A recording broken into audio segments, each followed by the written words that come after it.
سیاسي پارټۍ ډاکټر عابد خان او د پي ټي آی مشرون او چکین دا نور خلک غلی دی غونډ ته ستړي ماشي ورکوه ستړي ماشي ملګرو یو ارمان لړۍ نه ده چې دا شهید کړو نن کور په کور ارمان لړۍ جوړ شوی دی ګلې په ګلې ارمان لړۍ جوړ شوی دی دای ډېر ارمان لړۍ ورکو دای ډېرې مادې بیره کو ډېرې خوادې کونډې کو خو میږ وده د خشې نه په څه کېږي نه دا غدار پنجابي ریاست تو میږدو جاور ورکوي ملګرې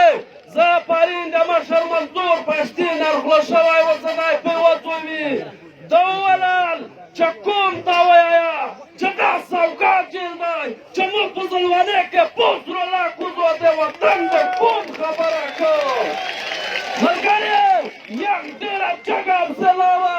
یک وویل چې دا ممني جیل دی دا میږ دی په وړې وړې کوټې کې بند کړي وي دا چې په ذات مې د کسان وي چې د موږ ژبه پرې کړو د مو لوس پرې کړو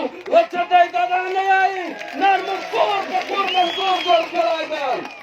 ملګرې په میږ د غدارې تورې راواکي دی چې غدار ده غداره مشرفه ته غدار به د پښتني قاتل به د پښتني وینې د توی کړې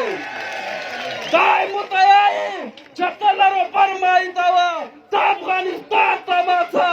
تو خو کرتاپور نرداري ورته خلوصه کړه په خدای مې د قسم وي چې زه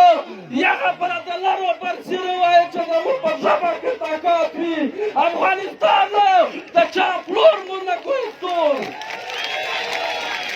ملګرې ما بله کړه ما شریفي نیتو بله کړه ما شریفو چې هغه د پښتنو مشر په جیل کې پروت دی هغه شکر د پښتنو افغانستان یاران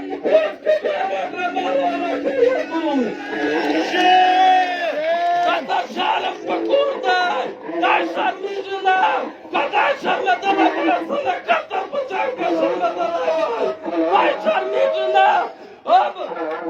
مشرون دوستي زړه مې ډېر څه غواړي مشرون دوستي زړه مې ډېر څه غواړي چې ووایم میږدو څو د تشدد نه کور نه وختي چې رقیبه مبارزه راونهتو دوکې او د لارو پر افغان خبره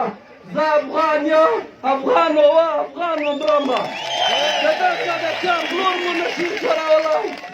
دا چې ما ته د زندان او د اونچک خبرې مه کوه زه د انقلاب په ګړنګونو کې لوی شوی